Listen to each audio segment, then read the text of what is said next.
Pessoal, se vocês estão assistindo o meu canal, vocês já sabem quem eu sou. Sou o mestre Paulo Buquerque, fundador da Combate, tal. Primeiro, vou pedir para vocês curtirem e compartilharem esse vídeo. Mas esse vídeo aqui vai ser um pouco mais pesado do que o normal. Por quê? As pessoas costumam me perguntar, poxa, como é que começou o combate, né? Tá calor aqui no Rio, cara? Lá vou eu. Bom, vou começar essa história em 1950. Em 1950, meu avô, Paulo Eleutério Cavalcante de Albuquerque, Álvares da Silva, se não me engano o nome dele inteiro, ele era jornalista, né, no estado do Pará, mas ele nasceu no estado do Pará, e ele fundou um jornal chamado O Liberal, que hoje é uma reprodutora da Rede Globo de televisão. Pois ele trabalhou no governo em um determinado momento, saiu do governo, publicou os erros do governo, e vou falar isso escandalosamente, mas é verdade, o governador do Pará mandou matá-lo. Isso é verdade. Então ele estava sentado, e ele é campeão de tiro, ele estava sentado numa mesa, o cara invadiu, deu um tiro na cabeça dele, o segundo ele tentou botar a mão na arma, tomou o segundo tiro, morreu. Nesse momento, meu pai perdeu o pai dele, e os dois irmãos dele, o irmão e a irmã dele, também perderam o pai. E minha avó perdeu o marido, o primeiro marido. Então, meu pai sempre foi um cara preocupado com segurança. Sempre, o tempo inteiro, o tempo todo. Tá? Então, meu pai começou a lutar, começou a fazer boxe, que é o que tinha na época. Foi bicampeão carioca amador nos anos 60. Não me lembro exatamente o ano, mas tem até o jornal lá em casa. Peso mosca, magrinho. E aí barulho de ônibus no fundo. Bom, enfim.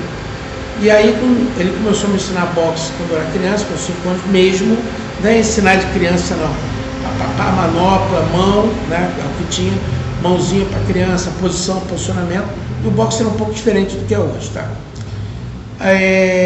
Depois me ensinou um pouco de defesa pessoal que ele aprendeu na Marinha, não era muito, tá? Não era tão útil assim, e aos 8 anos de idade eu comecei a fazer jiu-jitsu na academia do mestre Mansur, vulgo Chico, especializado em criança.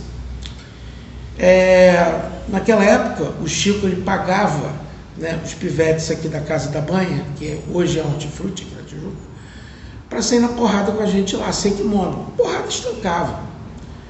Eu com 8 anos, meu pai foi me visitar na academia e falou assim, o garoto é bom?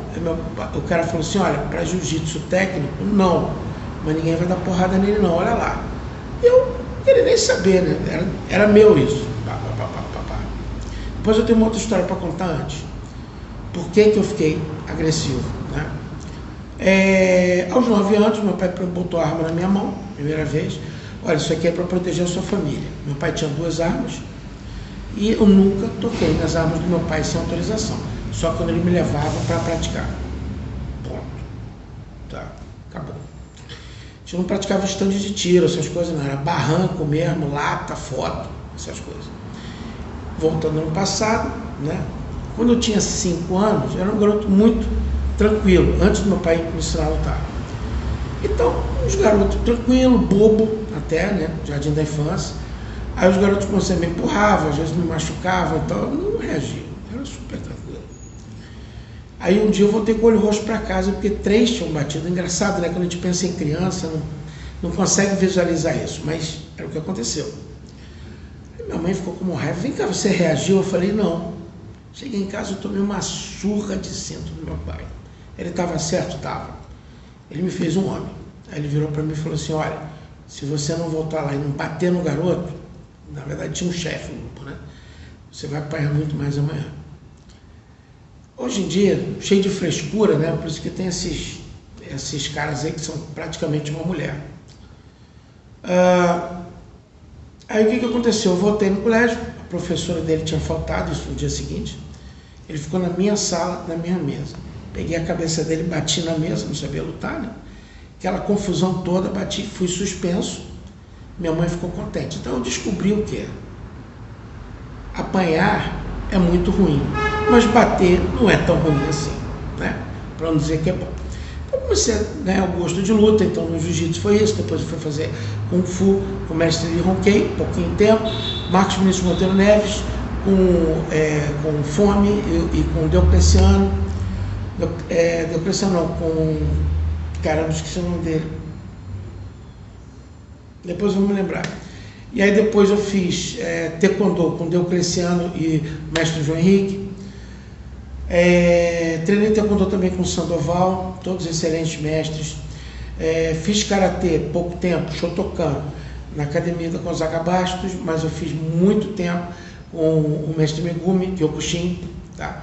Fui para São Paulo, treinei um pouquinho com o Ademir da Costa, que ele queria que eu pegasse a preta com ele, mas acabei voltando para treinar com o Megumi.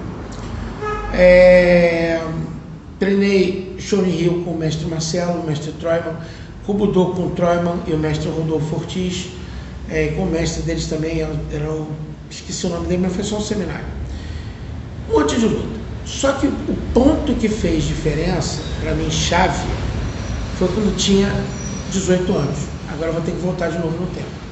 Quando eu tinha 10 anos, tinha 2 anos de jiu-jitsu, isso não era nada para uma situação real. Por quê? Porque eu fiquei preso numa escada de prédio com um cara tentando me estuprar. É isso mesmo. Quando eu tinha 10 anos, foi em 1977. Caramba, o cara não conseguiu, não ia ter jeito mesmo, mas se ele quisesse me enfiar porrada e me estuprar, ele ia conseguir. Eu com 10 anos ia fazer o quê? Podia saber qualquer arte marcial do mundo, ia fazer o quê? Nada. Então eu fui colocado na realidade, avô morto, porrada na rua, não sei o quê, brigar com menino de rua na academia desde cedo.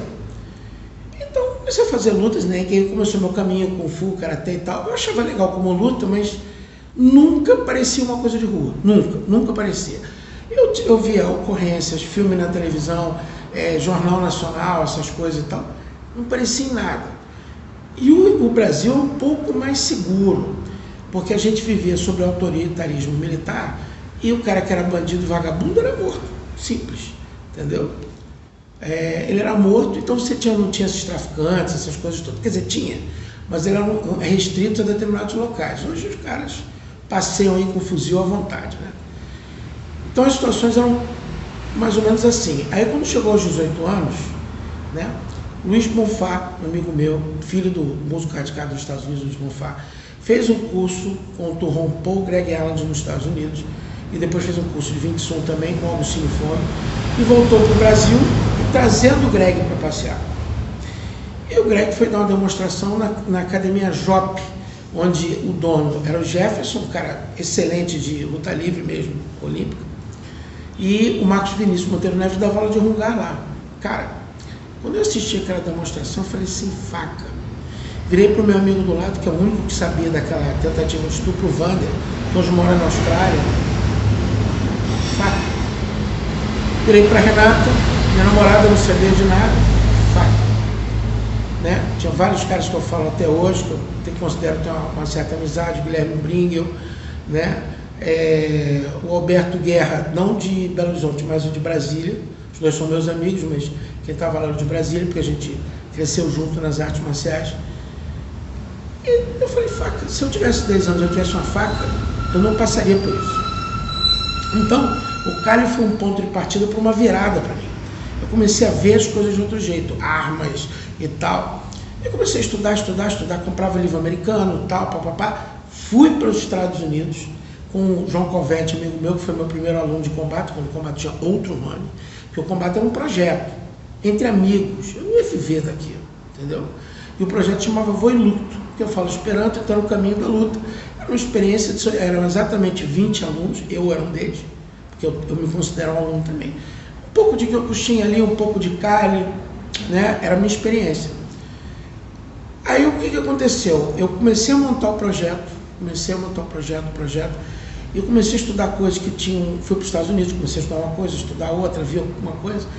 Cara, não parece com a realidade, tem que tomar uma solução para a realidade. Se ela não existe, eu vou desenvolver. E foi o que eu fiz. Entendeu? E eu comecei a correr atrás, então. E o combate foi melhorando ano a ano. Botei o currículo na internet, de cara, com alguns comentários de outras lutas. Eu pratiquei Krav Maga também, com o mestre Kobe, excelente. Pratiquei Kempo, né, com o Márcio Atalaia, com o mestre Márcio Atalaia. Com o Aaron também, de Curitiba, faixa preta, casca grossa, bom, tá? Com o Fernando também de Curitiba, meu amigo. O que mais? Nossa, cabeça. A Raidon Gondô, espada coreana, com o professor Anderson Rafael, esposo da Carolina Rafael, que é uma professora excepcional também. Pratiquei Kendo 6 meses, pouquinho. Pratiquei um pouco de luta livre com o Aritano. Tá? Quer dizer, eu pratiquei um monte de coisa, mas pratiquei Kendo com o mestre Renato, com o Munzer, com o Márcio Fontes, tá? Vários professores de Aikido. Então, tem uma visão, né, mais ou menos ampla de artes marciais. Sou especialista em algumas, mas não todas. Acho que eu sou realmente especialista, são Kali e o Silat. Ninguém vai discutir isso, que foi eu que trouxe para o Brasil praticamente. O Greg veio, Luiz voltou para os Estados Unidos, fui lá buscar, me graduei como mestre pelo mestre brasileiro, depois eu formei o primeiro mestre formado no Brasil, que é o Richard Clark. Aí um dia, né, na época que eu fazia Krav Maga, Kyokushin, Taekwondo e boxe ao mesmo tempo, porque eu fazia aquelas 4 lutas, boxe eu nunca parei completamente de fazer, né? Aí toca o telefone da Academia Top Defense, mas ela estava atrás de mim, né, porque eu tinha colocado lá o telefone, eu passava lá o dia inteiro, não tinha esse negócio de celular desse jeito. E aí eu dava aula de Kali também na Top Defense, né, por isso que eu estava lá. Olha, você está querendo falar com o Paulo, beleza. Era o quê? Para dar treinamento de Kali para a segurança da Globo, tá? Que foi o Roberto Marconi, que era o chefe do seu departamento de segurança. Ele nem falou para mim o que era. Fui para lá, trabalhava com informática ainda, né? Que isso vai ficar para a parte B, se tiver curtida e comentário suficiente. Se não tiver, eu não vou continuar essa história, né? Não preciso. Porque depende do interesse das pessoas, né, para eu falar essa história, né, para contar tudo. Estou contando assim meio desencontrado, né, indo e voltando no tempo, né, parece aqueles filmes, né, mas dá para vocês entenderem a história. E aí ele me contratou para dar aula de Kali. Isso foi em julho de 1998. No que eu estava lá em 1998, eu pensei, cara, essa é a minha grande chance. Imprimi o projeto inteiro, né, botei lá na bolsa, dei 2 horas de Kali para mostrar tudo que eles estavam fazendo de errado, ou poderiam fazer de errado com segurança e a faca. Eu falei, olha, mas eu tenho uma outra ideia aqui, vocês podem continuar comigo? Eu comecei a introduzir o combate, que não tinha nome até então. O nome veio 6 meses depois. Nossa, o pessoal assim, caramba, começou... fiz seminários de Hapkido também, esqueci de falar. Ideia legal, uma coisa que a gente pode contribuir, isso. A segurança da Globo, no caso, a equipe de reação do mestre Roberto Marconi, só gente excelente, entendeu? Começou a me ensinar dessas formas, a gostar da ideia do combate e contribuir, tá? Tem o Odilo, que passou a ser meu instrutor de tiro fixo, cara excepcional, começou a me ensinar coisas sobre índice e tal, ou seja, eu passei de ser um atirador brabeiro para um cara um pouco mais refinado. Ele já tinha feito curso de tiro israelense, já tinha feito curso nos Estados Unidos, já sabia um monte de técnica. Beleza, né? Depois eu fiz outros cursos com outras pessoas, enfim.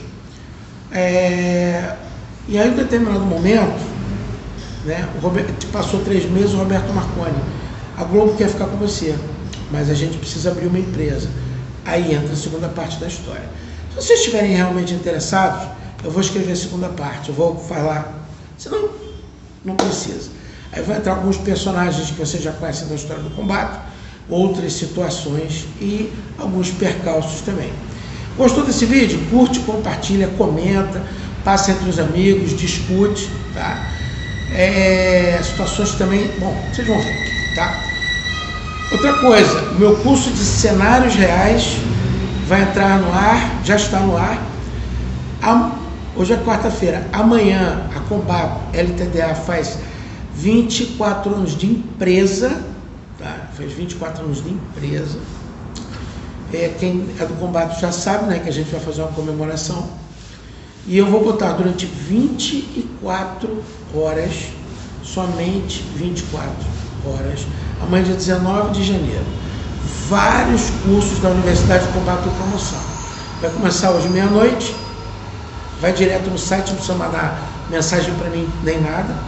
E, inclusive, cursos novos. Vai entrar em promoção apenas 24 horas. Tá? Seja bem-vindo ao Combate se você se interessou por esse método realista, virado para a realidade brasileira, e se você teve a paciência de ouvir essa história. Muito obrigado.